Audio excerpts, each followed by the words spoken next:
Hi friends, good evening to all. ಇವತ್ತು ನಾನು ಜವಗೋದಿ ರವೆ ಉಪ್ಪಿಟ್ಟನ್ನು ಮಾಡೋದು ಹೇಗಂತ ಹೇಳ್ಕೊಡ್ತೀನಿ. ಉತ್ತರ ಕರ್ನಾಟಕ ಸ್ಪೆಷಲ್.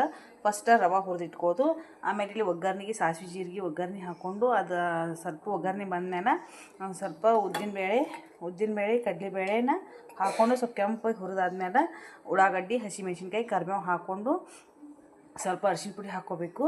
ಆಮೇಲೆ ಎಲ್ಲ ಚೆಂದ ಫ್ರೈ ಮಾಡಬೇಕು ಉಳ್ಳಾಗಡ್ಡಿ. ಆಮೇಲೆ ಸ್ವಲ್ಪ ಹುಣಸೆ ರಸ ಹಾಕ್ಕೋಬೇಕು. ಹಾಕ್ಕೊಂಡು ಸ್ವಲ್ಪ ಶೇಂಗಾ ಹಾಕ್ಕೊಂಡು ನಮ್ಗೆ ಎಷ್ಟು ಬೇಕು ಅಷ್ಟು ಪ್ರಮಾಣದ ಮ್ಯಾಗ ನೀರು ಹಾಕ್ಕೊಂಡು ರುಚಿಗೆ ತಕ್ಕಷ್ಟು ಉಪ್ಪು ಹಾಕ್ಕೋಬೇಕು.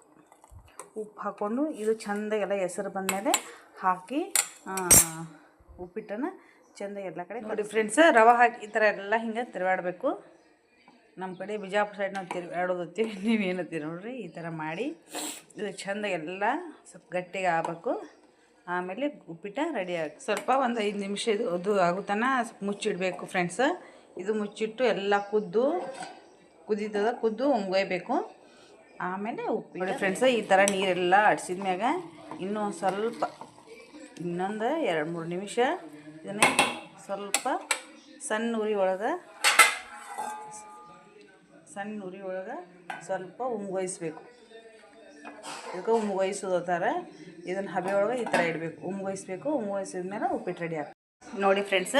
ಈ ಬಿಸಿಯಾದ ಜವೆ ಗೋಧಿ ಉಪ್ಪಿಟ್ಟ ರೆಡಿ. ಈ ಥರ ಇದ್ರ ಮೇಲೆ ನೋಡಿರಿ ನಿಂಬೆಹಣ್ಣು ಹಿಂಡ್ಕೊಂಡು ತಿಂದ್ರೆ ಫಸ್ಟ್ ಕ್ಲಾಸ್ ಉಪ್ಪಿಟ್ಟು ರೆಡಿ.